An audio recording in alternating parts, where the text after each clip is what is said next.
हमें अब विचार करना पड़ेगा कि राम शरभंग मुनि के आश्रम से निकले और सुतीक्ष्ण मुनि के आश्रम में पहुंचे।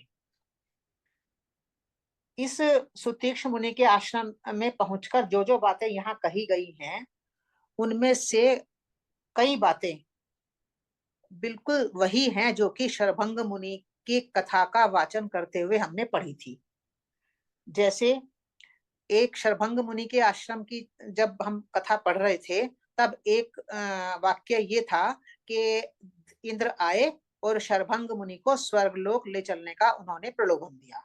शरभंग मुनि ने मना कर दिया कि मैं तो राम का दर्शन कर के लिए हूँ, अभी स्वर्गलोक नहीं जा सकता।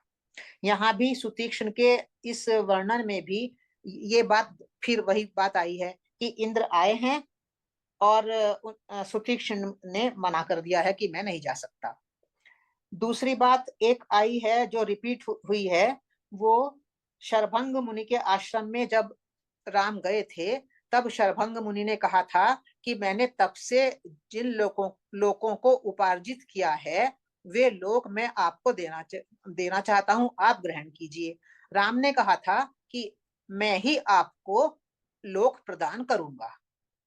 इसका अर्थ हमने जो उस समय लिया था वो ये था कि जब मन श्रेष्ठ स्थिति में पहुंच जाता है तो उसकी जो दृष्टि होती है वो बहुत शुभ हो जाती है, परोपकार वाली दृष्टि हो जाती है, किसी का सहयोग की दृष्टि बन जाती है।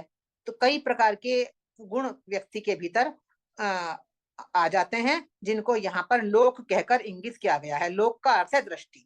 अमार्थ दृष्टि का निर्माण हो गया मेरे भीतर शुभ दृष्टि का निर्माण हो गया, मेरे भीतर स्वीकार दृष्टि का निर्माण हो गया।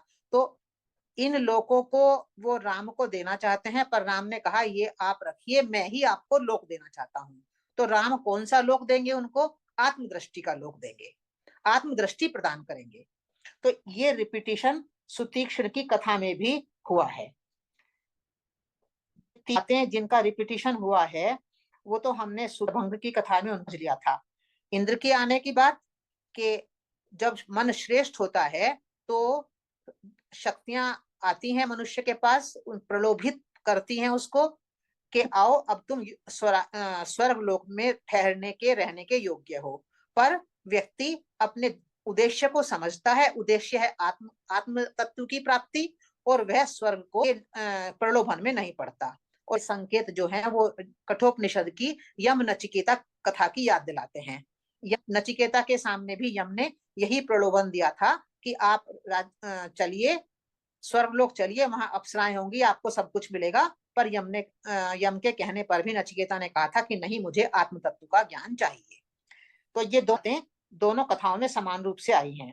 अब हम लेते हैं कि सुतीक्ष्ण मुनि के आश्रम में राम पहुंचे और क्या क्या बातें विशेष रूप से कही गई हैं। यहाँ पर अभी हम पढ़ रहे थे तो उसमें एक सेंटेंस आया था कि सुतीक्ष्ण मुनि के आश्रम में ऋषियों का आना जाना लगा रहता है। दूसरा वाक्य था कि सुतीक्ष्ण मुनि के आश्रम में फल मूल सर्वदा सुलभ रहते हैं। फिर तीसरी बात कही थी कि सुतीक्ष्ण मुनि के आश्रम में मृगों का आना जाना बना रहता है। एक बात उन्होंने और कही थी कि सुतीक्ष्ण मुनि के आश्रम में मृगों का उपद्रव होता है। राम से कही थी सुतीक्ष्ण मुनि ने कि आप यहाँ मेरे आश्रम में निवास कीजिए, क्योंकि यहाँ फल मूल सर्वदा सुलभ रहते हैं, मृगों का यहाँ आना जाना बना रहता है, ऋषियों का आना जाना बना रहता है। बस एक ही दिक्कत है आपको कि यहाँ मृगों का उपद्रव भी होता है। सुतीक्ष्ण मुनि के इस विवेचन में विशेष 4 बातें कही गई हैं। इस बात को मैं हर बार दोहरा रही हूँ जिससे कि वो हमारे अंदर अच्छी प्रकार से सेट हो जाए ये बात कि दंडकारण्य कोई भौतिक वन नहीं, फॉरेस्ट नहीं है जिसे हम फॉरेस्ट कहते हैं, कोई भौतिक वन की बात नहीं की जा रही है। दंडकारण्य का अर्थ है अपने मन की गहराई में जाना। दंड का कारक तत्व है हमारी सोच, हमारा अपना मन। मनुष्य 3 प्रकार के कर्म करता है, मानसिक, वाचिक, कायिक। सबसे पहला कर्म उसका होता है मानसिक। इस मानसिक कर्म के आधार पर ही उसे फल मिलता है। उसके बाद वाचिक करे, कायिक करे, वो उतने महत्वपूर्ण नहीं है जितना कि मानसिक कर्म महत्वपूर्ण होता है। तो दंडकारण्य का अर्थ है अपनी ही मन की सोच को देखना, गहराई में देखना, ऊपर ऊपर से नहीं। तो दंडकारण्य में राम के आने का अर्थ है कि जो व्यक्ति आत्म स्वरूप में स्थित हो जाता है वह अपने मन की गहराई में झांकना शुरू कर देता है। और मन की गहराई में झांक कर वो क्या देखता है? वो देखता है कि ये जो मन है ये किस प्रकार से ट्रांसफॉर्म होता हो गया है, बदल गया है, रूपांतरित हो गया है। जब तक हम आत्म स्वरूप में स्थित नहीं होते तब मन की क्वालिटी अलग होती है, और जब हम आत्म स्वरूप में ज्ञान में स्थित हो जाते हैं तब मन की जो क्वालिटी है वो बदल जाती है। जब हम देह भाव में स्थित होते हैं तब हमारा मन मालिक बना रहता है, सेवक नहीं बनता। पर आत्मज्ञान में स्थित होने पर मन सेवक स्वरूप हो जाता है। फिर हम देह देह के अभिमान में रहते हैं तब हमारा मन कहता तो कुछ और है, करता कुछ और है। पर जब हम ज्ञान में स्थित हो जाते हैं तब हमारा मन बदल जाता है, वो जो कहता है वही करता है। जब हम देह भाव में रहते हैं तब हमारे अंदर ज्ञान, कर्म और भक्ति अलग अलग बिखरे हुए पड़े रहते हैं। हर जब हम आत्मज्ञान में स्थित हो जाते हैं तब ज्ञान, कर्म, भक्ति अलग अलग नहीं रहते, बिखरे हुए नहीं रहते, वे एकता को प्राप्त हो जाते हैं, एकाकार हो जाते हैं। जब हम देह भाव में स्थित होते हैं तो हमें अपूर्णता की अनुभूति होती रहती है, कुछ कमी है, कहीं कुछ कमी है, ऐसा हमें अनुभव होता रहता है। पर जब हम आत्मज्ञान में स्थित हो जाते हैं तब हमें अपूर्णता की अनुभूति नहीं होती, हम अपूर्णता का विनाश कर हो जाता है और मनुष्य को पूर्णता की अनुभूति होती है। फिर वो मनुष्य देहाभिमानी होता है, अपने आप को देह समझकर जीवन व्यतीत करता है, तब उसका मन सकामी बना रहता है, कामनाओं में उलझा हुआ होता है। पर जब ज्ञान में स्थित व्यक्ति हो जाता है तब उसका मन निष्कामता को धारण कर लेता है, निष्कामी हो जाता है। अब आए हैं सुतीक्ष्ण मुनि की कथा पर। अब सुतीक्ष्ण मुनि की कथा के द्वारा वो क्या कह रहे हैं ये हमें समझना है। सुतीक्ष्ण शब्द के ऊपर ध्यान दीजिए। सुतीक्ष्ण शब्द सुति और ईक्ष्ण इन दो शब्दों के मिलने से बना है, सुति और ईक्षण। सुति का अर्थ क्या होता है? सुति एक वैदिक शब्द है, पौराणिक शब्द नहीं है ये। सुति एक वैदिक शब्द है और इस शब्द का अर्थ है सोम रस को निकालना। उसने सोम रस का तो बहुत बार सुना होगा, सोम रस को निकालना। पर सोम रस क्या है? वेदों में जो कहा है कि सुति का ईक्षण करना है तो सोम रस को निकालना है, तो सोम रस को निकालने का अर्थ होता है आत्म स्वरूप को प्रकट करना, जिस स्वरूप की विस्मृति हो गई है। सोम मतलब सोमरस यानी आत्मा, जो आत्मा सुख, शांति, प्रेम, आनंद से भरपूर है, उस आत्मा को इस विस्मृति से स्मृति में लाना। और ईक्षण का अर्थ है सोचना, विचारना, मनन करना, चिंतन करना, देखना आदि।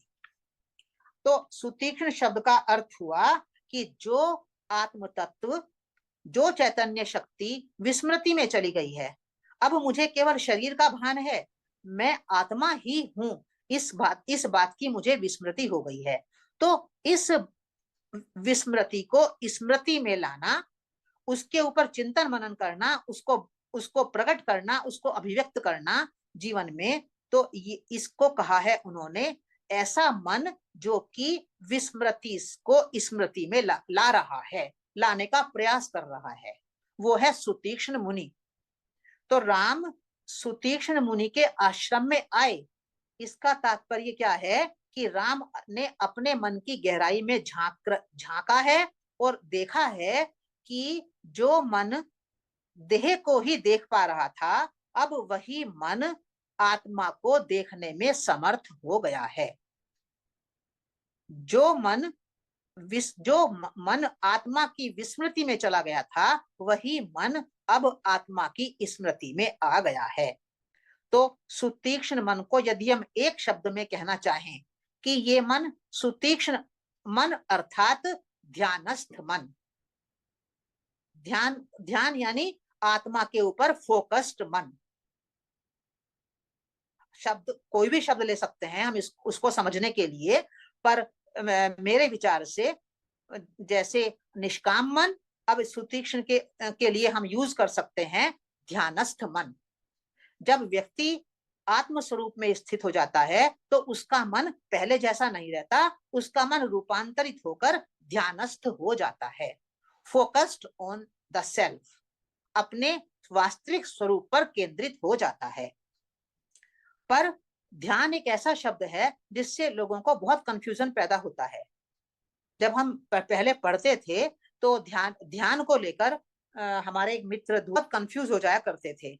वो कहते थे ध्यान लगाने का अर्थ है पालथी लगाकर आंख बंद करके बैठ जाना और बस सोचते रहना।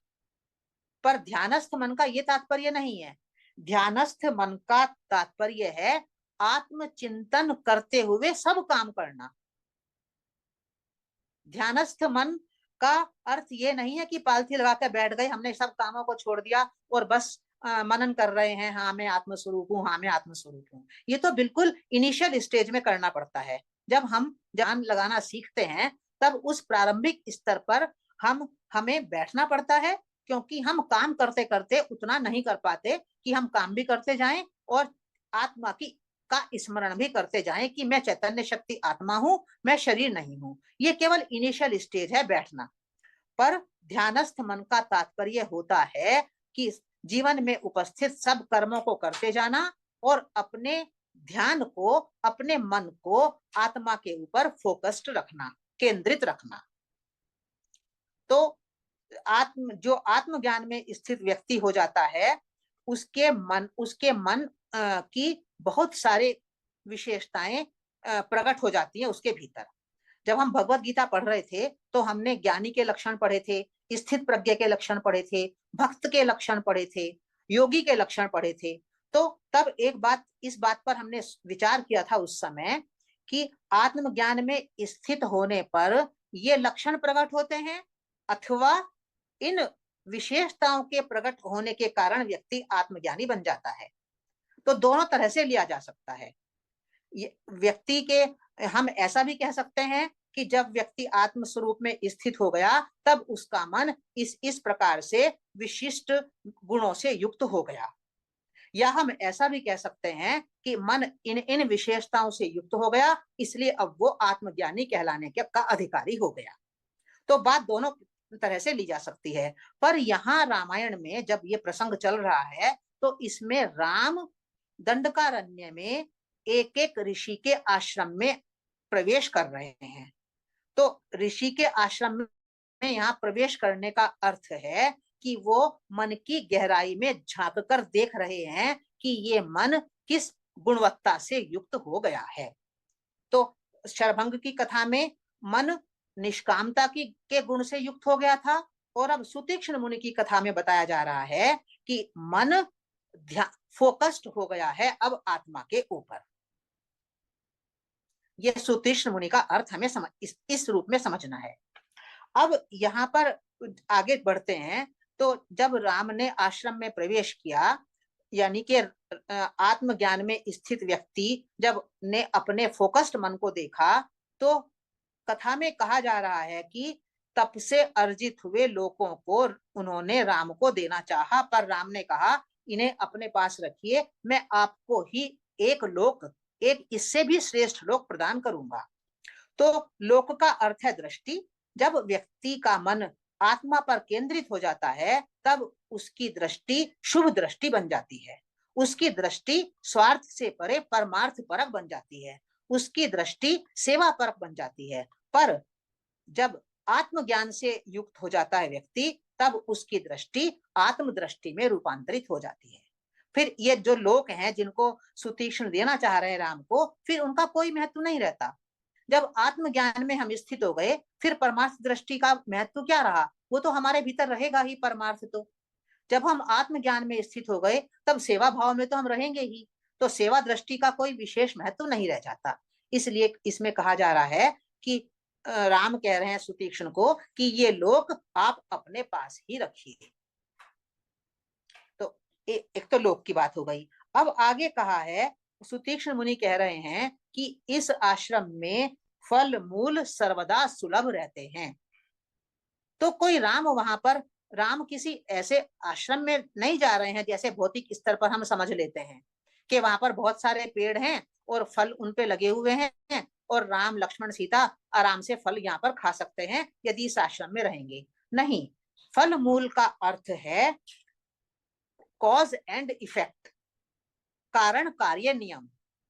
ये आपने सभी जानते हैं इस बात को कि फल शब्द कार्य का प्रतीक होता है, इफेक्ट का, और जो मूल शब्द है वो कारण का प्रतीक होता है, कॉज का। एक होता है कार्य, एक होता है कारण।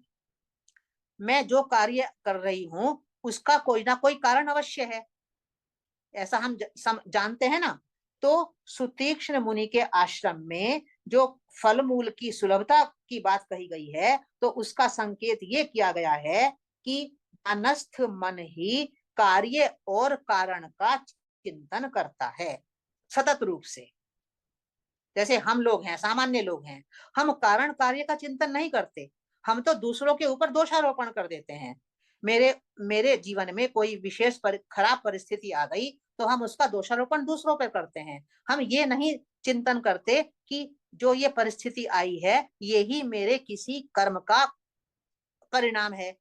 मतलब ये कारण, इसका कारण हम कारण के ऊपर हम ध्यान नहीं देते कि मेरे ही द्वारा कोई गलत कार्य हुआ है जिसका ये परिणाम है। तो मनुष्य एक शरीर छोड़ता है, दूसरे शरीर को ग्रहण करता है।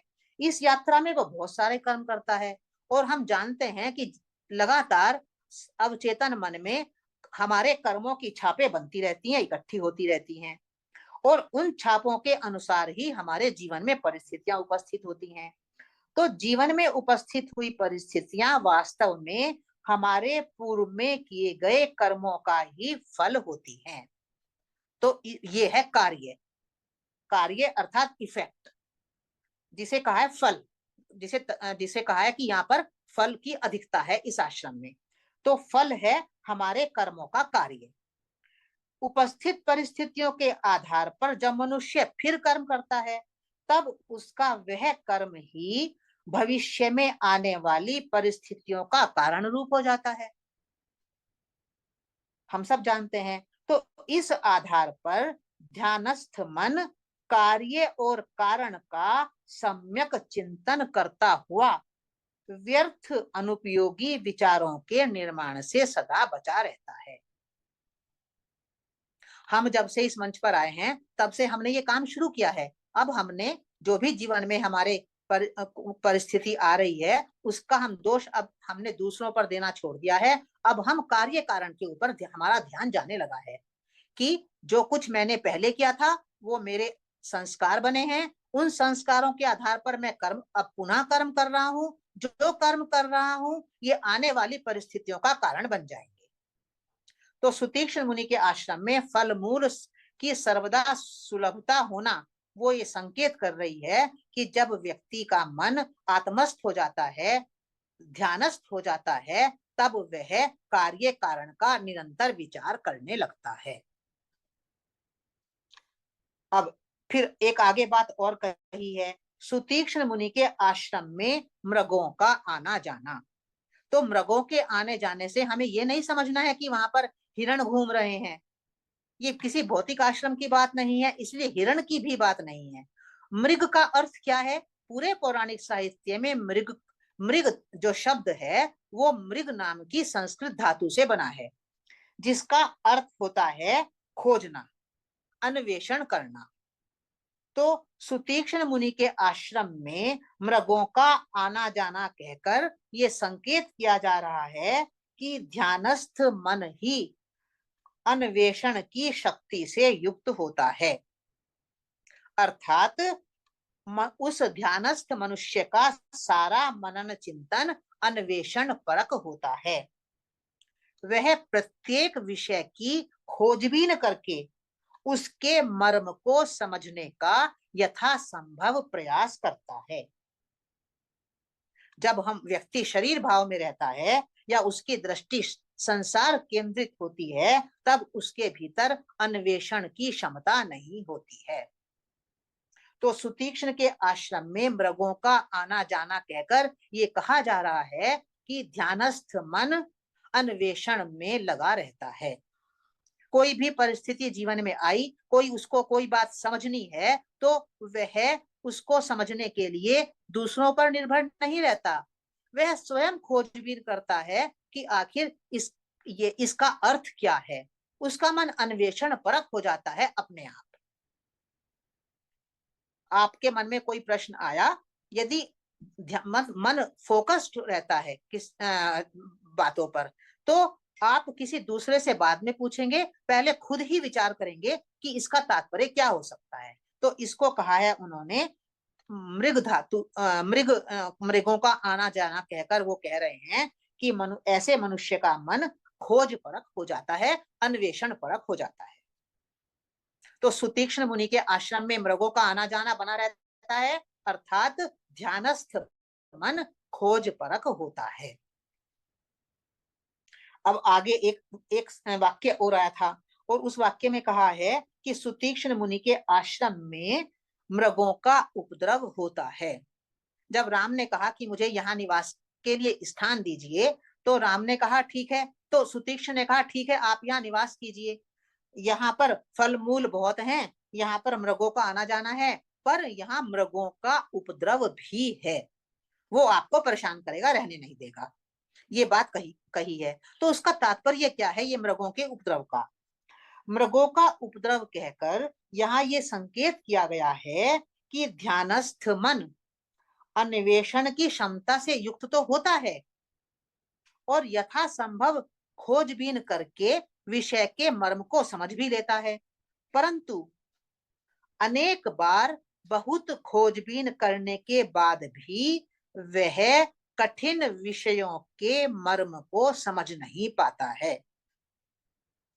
अतः क्या होगा, जब वह कोई बात वो लगातार खोज रहा है, पर कोई विषय ऐसा कठिन विषय आ गया कि वह उसके मर्म को समझ नहीं पा रहा है, तो क्या होगा कि समाधान जब तक प्राप्त ना हो जाए, तब तक उसके मन के भीतर वो खोज संबंधी उठापटक बनी ही रहती है। और जब मन के भीतर ये उठापटक बनी रहेगी, तो मन की स्थिरता नहीं बनी रहेगी, उसमें व्यवधान आएगा। तो ये कह रहे हैं कि जब मन ध्यानस्थ हो जाता है, तो वो खोज में तो लगा रहता है, पर कई बार ऐसा भी होता है कि मृग उपद्रव करते हैं। मृग उपद्रव करने का मतलब हुआ कि कोई विषय समझ में नहीं आ रहा है बहुत खोजबीन के बाद भी, तो हमारा मन उस उठापटक में लगा रहता है कि कैसे हम इसके मर्म को समझ लें, और जब हम उस उठापटक में लगते हैं, तो हमारा मन स्थिर नहीं हो पाता है। तो इसको इन्होंने किस तरह से समझाया है कि मृगों का उपद्रव भी इस आश्रम में बना रहता है। अब एक सेंटेंस यहाँ पर और आया है इस अध्याय में, 7वें अध्याय में, और उसमें कहा गया है कि सुतीक्ष्ण कह रहे हैं राम से कि यहाँ पर ऋषियों का आना जाना बहुत बना रहता है, ऋषि लगातार इस आश्रम में आते रहते हैं। तो ऋषियों का आना जाना क्या है? ऋषि कोई भौतिक व्यक्ति की बात तो हो नहीं रही है। ऋषि का अर्थ होता है हमारे श्रेष्ठ विचार। तो सुतीक्ष्ण मुनि के आश्रम में जब वो कहते हैं कि ऋषियों का आना जाना बना रहता है, तो वो ये संकेत कर रहे हैं कि ध्यानस्थ मन के भीतर श्रेष्ठ विचारों का आना जाना सतत रूप से बना रहता है। जो श्रेष्ठ मन होता है, जो ध्यानस्थ मन होता है, वह संसार की बातों में नहीं लगा रहता, वह शरीर के ऊपर ही विचार नहीं करता। वह विचार करता है, तो वह विचार किसके ऊपर करता है? आत्मा के ऊपर। आत्मपरक विचार उसके हो जाते हैं, श्रेष्ठ विचार उसके हो जाते हैं, उसके मन के भीतर श्रेष्ठ विचार निरंतर चलते ही रहते हैं। तो सुतीक्ष्ण मुनि की इन्होंने यहाँ पर 4 विशेषताएं बताई हैं कि जो हमारा ध्यानस्थ मन होता है, उसके भीतर श्रेष्ठ विचार चलते हैं निरंतर, वह सांसारिक विचारों में उसका मन नहीं रहता, वह कार्य कारण पर विचार करता है हमेशा जब भी परिस्थिति आती है, वह खोज परख होता है, हर समस्या का समाधान खोजता है, और अगर कोई कठिन समस्या आ जाती है तो वह उसके भीतर बहुत उठापटक भी मचाए रखती है। तो ये 4-5 बातें इस 7वें अध्याय में हमने पढ़ी, और जिनका जिनका तात्विक अर्थ मैंने आपके सामने रखा। अब सुतीक्ष्ण मुनि ने कहा कि राम ने कहा कि हम दूसरे ऋषियों के आश्रम मंडलों में भी जाना चाहते हैं। तो दूसरे ऋषियों के आश्रम मंडल में जाने का तात्पर्य, घूमने का तात्पर्य क्या है कि जो श्रेष्ठ विचार हमारे भीतर चल रहे हैं उनका हम, ऐसा नहीं कि एक श्रेष्ठ विचार हमारे भीतर आ गया और बस आ गया, बात खत्म हो गई, हम उस श्रेष्ठ विचार का सतत चिंतन मनन करते रहें। तो ऋषियों के आश्रम में घूमना अर्थात श्रेष्ठ विचारों पर सतत रूप से चिंतन मनन करना। की बात तो ये है कि हमारे ही भीतर डीमंस, राक्षस निवास करते हैं, हमारे ही भीतर राक्षस अर्थात नकारात्मक विचार हम वास करते हैं। जब हम अपने मन की गहराई में झांकते हैं तो हम देखेंगे कि हमारे भीतर बहुत सारे नकारात्मक विचार पड़े हुए हैं, वे तो राक्षस हो गए, और हमारे ही मन के भीतर श्रेष्ठ विचार पड़े हुए हैं, वे ऋषि हो गए। तो यहाँ पर जो राक्षसों का विनाश करना है तो उसका तात्पर्य है अपने नकारात्मक विचारों को विनष्ट करना। और जो धनुष, भौतिक स्तर पर जो हम धनुष और बाण समझ रहे हैं, तो धनुष बाण का अर्थ होता है अपने मन रूपी धनुष के ऊपर संकल्प रूपी बाण को रखना। जो धनुष बाण है वो धनुष प्रतीक है मन का और बाण प्रतीक है संकल्प का। तो यदि हमें श्रेष्ठ विचारों को बचाना है अपने भीतर, तो हमें क्या करना पड़ेगा, अपने ही मन रूपी धनुष के ऊपर संकल्प रूपी बाण को रखना पड़ेगा। और उसका लक्ष्य क्या होगा, लक्ष्य ये होगा कि हमें श्रेष्ठ विचारों को बचाना है, उनकी रक्षा करनी है। ऐसा ना हो कि हमारे ही नकारात्मक विचार हमारे ही श्रेष्ठ विचारों का दमन कर दें, उनको विनष्ट कर दें। तो जो दंडकारण्य में जो ऋषियों की बात है, तो वो उन ऋषियों का अर्थ है हमारे ही भीतर रहने वाले श्रेष्ठ विचार।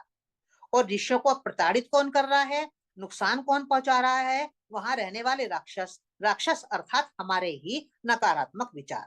तो ये संकेत कर रहे हैं कि हमारे मन के भीतर, हमारे मन की गहराई में ये दोनों ही प्रकार के विचार पड़े हुए हैं, श्रेष्ठ भी और निकृष्ट भी। हमें प्रयत्न पूर्वक निकृष्ट विचारों का वध करना है और अपने श्रेष्ठ विचारों को बचाना है। हम कैसे बचाएंगे उनको, जब हम अपने वास्तविक स्वरूप में स्थित हो जाएंगे और हमारा मन एक उच्च क्वालिटी में आ जाएगा। जब तक हमारा मन उच्च गुण को धारण नहीं करता, उच्च स्तर पर नहीं आ जाता, तब तक हम अपने मन की गहराई में पड़े हुए नकारात्मक विचारों को नष्ट नहीं कर सकते हैं। हम अपने मन की गहराई में पड़े हुए श्रेष्ठ विचारों को बचा नहीं सकते हैं।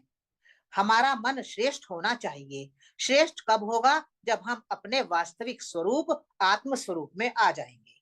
तो ये एक सीढ़ी है, एक सीढ़ी है, चाहे हम सीढ़ी को नीचे से देख लें चाहे ऊपर से देख लें। यदि हम सीढ़ी को ऊपर से देखते हैं तो हम कहेंगे कि पहले अपने वास्तविक स्वरूप को पहचानो। वास्तविक स्वरूप को पहचानेंगे तो मन श्रेष्ठ हो जाएगा। मन श्रेष्ठ हो जाएगा तो जो हमारे पड़े हुए, अंदर पड़े हुए निकृष्ट विचार हैं उनका विनाश हो जाएगा। ऊपर से यदि हम देखते हैं, यदि हम नीचे से देखते हैं तो हम कहेंगे कि पहले नकारात्मक, पहले मन को श्रेष्ठ करो।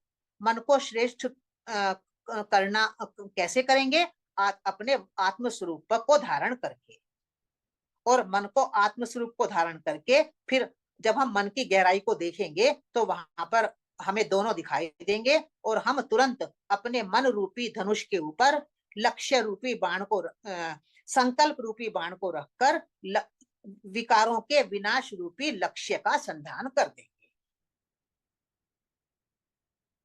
तो साधना की दृष्टि से हमें इस तरह से इन सब बातों को समझने का प्रयास करना है। तो राम ने धनुष रखा अपने कंधे पर और बाण रखे और तलवार खंग लटकाई। इसका इसका संकेत ये किया जा रहा है कि राम अर्थात जब व्यक्ति अपने वास्तविक स्वरूप को पहचान लेता है तब वह अपने ही मन रूपी धनुष के ऊपर अपने ही संकल्प रूपी बाण को रखता है और संकल्प रूपी बाण को रखकर वह लक्ष्य के ऊपर अपने संकल्प का संधान करता है। लक्ष्य क्या होता है? जो विकार हैं उनका विनाश करना और जो श्रेष्ठता है उसकी रक्षा करना। तो तत्व की दृष्टि से हमें दंडकारण्य में इन आश्रमों को इस प्रकार से समझने का प्रयास करना है। दंडकारण्य अर्थात अपने ही मन की गहराई में झांकना। अभी हम देह भाव में निवास कर रहे हैं, शरीर समझकर जी रहे हैं, अभी हम आत्म स्वरूप में स्थित नहीं हुए हैं, इसलिए हम अपने मन की गहराई में अर्थात दंडकारण्य में प्रवेश नहीं कर पाते हैं। राम ने दंडकारण्य में प्रवेश किया अर्थात जब हम आत्म स्वरूप में स्थित हो जाते हैं तब ही हम अपने मन की गहराई में भली भांति झांक पाते हैं। तो राम ने अर्थात आत्म स्वरूप में स्थित हुआ व्यक्ति अपने मन की गहराई में सतत रूप से झांक रहा है। पहले वो निषाद राज के आश्रम में गया, फिर वो भरद्वाज मुनि के आश्रम में गया, फिर वो अत्रि मुनि के आश्रम में गया, उसके बाद विराट को मारा, फिर वो शरभंग मुनि के आश्रम में गया, अभी सुतीक्ष्ण के आश्रम में गया और आगे जाकर वो अगस्त्य मुनि के आश्रम में जाएगा और इस बीच में वो बहुत ऋषियों के आश्रमों में घूमेगा। तो संकेत सिंपल रूप में एक अगर वाक्य में हम कहना चाहें तो हम इस प्रकार से कहेंगे कि मन अपरिमित शक्तियों से संपन्न है। हमारा मन अपरिमित शक्तियों को धारण करता है, पर वे अपरिमित शक्तियां हमारी यूज नहीं हो पाती, प्रकट नहीं हो पाती, क्योंकि अभी हम देह भाव में स्थित हैं, हमारा मन कामनाओं में उलझा हुआ है। जिस दिन हम कामनाओं से रहित होकर, देह भाव से रहित होकर आत्म स्वरूप में स्थित हो जाएंगे, उस दिन मन की सारी शक्तियां हमारे भीतर प्रकट हो जाएंगी। तो जो बार बार रामायण का उद्देश्य ये है, हमें आत्म स्वरूप में स्थित कर देना, हमें राम बना देना। तो क्यों बार बार ये कहा जा रहा है कि राम बनो, राम बनो? तो राम के महात्म्य का जो इतना वर्णन किया जा रहा है, तो राम के माध्यम से आत्मज्ञान के महत्व को प्रदर्शित किया जा रहा है। क्यों हम आत्मज्ञान में स्थित हों, क्या कारण है, क्या आवश्यकता है हमें क्या आवश्यकता है हमें राम बनने की? हमें राम बनने की आवश्यकता है कि हमारी जो दक्षता है, हमारी जो एफिशिएंसी है, वो हमारी प्रकट हो जाए। तो रामायण में प्रारंभ से लेकर अंत तक राम के महात्म्य का ही वर्णन चलता रहेगा कि राम ने ऐसा किया, राम ने ऐसा किया, राम ने ऐसा किया। तो वो संकेत कर रहे हैं कि आत्मज्ञान जब को हम धारण कर लेंगे तो उसका महात्म्य किस प्रकार से हमारे जीवन में प्रकट होगा। राम ने यात्रा शुरू की निषादराज भू के आश्रम से और अंत कहाँ हुआ है? रावण को मारने में। तो जब यात्रा शुरू करेंगे हम छोटी सी बात से कि हमारा मन सेवक स्वरूप हो गया, अब वो मालिक नहीं रहा, और हम पहुंचेंगे कहाँ कि हमने अपने अवचेतन मन में स्थित रावण का नाश कर दिया, अभिमान का नाश कर दिया। तो आत्मज्ञान के महत्व को निरूपित किया जा रहा है रामायण में प्रारंभ से लेकर अंत तक। देखो, राम के महत्व को निरूपित किया जा रहा है तो एक ठीक बात है, अच्छी बात है, पर अब राम ने किया तो किया, अब राम तो हमारे बीच नहीं है, हमें राम बनना है। राम के महत्व को जो हम राम की कथा पढ़ते हैं और राम ने किया ऐसा किया, राम ने ऐसा किया, तो उससे हमें लाभ क्या हो रहा है?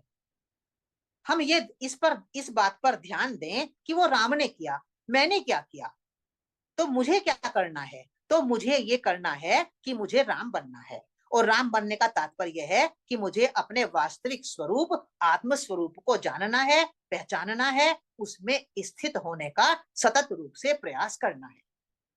यदि मैं सतत प्रयास करते हुए साधना में लगातार रहते हुए इस बात को समझ लूंगी कि शरीर मेरा है, मैं शरीर नहीं हूं, मैं शरीर को चलाने वाली चैतन्य शक्ति आत्मा हूं, तब उसको हम कहेंगे कि मैं आत्म स्वरूप में स्थित हो गई, मैं राम बन गई। और जब मैं राम बन जाऊंगी तब क्या होगा कि मैं अपने ही अवचेतन मन में विद्यमान हुए अपने अभिमान रूपी रावण को विनष्ट कर पाऊंगी। तो कथा जो हमने पढ़ी है वहां ये सब बातें नहीं है, पर बार बार जब तक हम उसकी चर्निंग नहीं करेंगे, उसको बार बार नहीं समझेंगे, तब तक जो छोटा सा कथानक आज हमारे सामने था सुतीक्ष्ण मुनि का, वो तो बहुत छोटा सा था, पर हमने इतनी बातें इसलिए की है जिससे कि हमें आगे बढ़ने में समझने में सुविधा रहे।